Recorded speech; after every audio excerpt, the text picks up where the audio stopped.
Bago ka umalis ng inyong tahanan at pumunta sa inyong negosyo, mainam na may dala ka nito. Or bago ka tumaya, mainam na meron kang ganito. Ano po ba ito mga bossing? Alam niyo po ba mga bossing ko na ang star anise ay nagtatawag ng good fairies? Alam niyo po ba na ang ating bawang ay nagtatawag din ng good fairies at nagtataboy ng mga negatibo? Ang sabi nga po nila mga bossing ko, kada Tuesday or Friday, mainam na ikaw ay magpausok or magsunog ng ating star anise. Yan daw po ay nagtatawag ng good fairies para lahat daw po ng inyo pong i-wish ay matutupad. Ngayon po, ang tambalang ito ay perpektong sangkap upang sa ganon kayo po ay masigit na maka-attract ng swerte sa mga pang-araw-araw mga bossing ko. At ito po, mapapansin po ninyo, nagagawa nyo yung mga bagay na hindi nyo inaasahan na dito pala ikaw ay yayaman. Subok na po ito na napakaswerte. Basta kapag gumawa ka ng ganito, kayo ay may positibong pananaw sa buhay.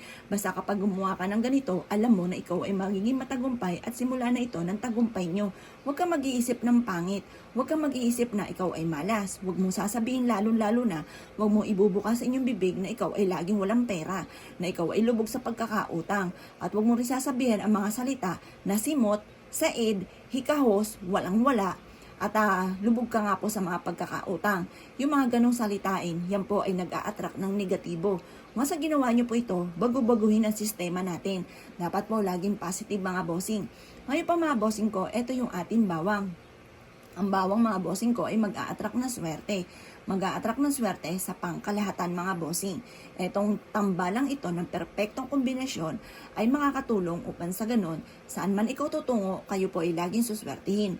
Upang sa ganon, bago ka magbukas ng inyong negosyo, may protection ka at hindi ka mamalasin para magkaroon ka ng malaking benta. Upang sa ganon, kung kayo ay tataya, mag-wish ka lang na mula sa inyong pong puso. Basta masasabi ko lang sa inyo, kung ukol ay bubukol, kung hindi para sa inyo, mag-try ka na lang sa susunod muli. Mas mainam mga bossing ko na meron tayong pang-attract ng swerte. Alam niyo po ba, lahat ng mga mananaya ay meron pong pampaswerteng hawak. May pantaboy din po yan ng mga kamalasan, kaya huwag kang magpapahuli. Dapat meron ka rin. Kaya sa mga simpleng gatong mga pamamaraan, makakatulong po ito para mas maging positibo ka. Ang taong positive sa buhay mga bossing ko, ay mas nakaka-attract niya ay positive. Kung ikaw ay nega, nega din po ang ma-attract ninyo. Kaya bago ka umalis ng inyong tahanan, kung ikaw ay maghahanap ng trabaho, kung ikaw ay may negosyo, kung ikaw ay mananaya, or parang pakiramdam ninyo ay paborito ka ng kamalasan, etong dalawang ito ay perpektong sangkap upang sa ganon mabago-bago ang sitwasyon, upang sa ganon ay matupad ko ano man ang ninanais.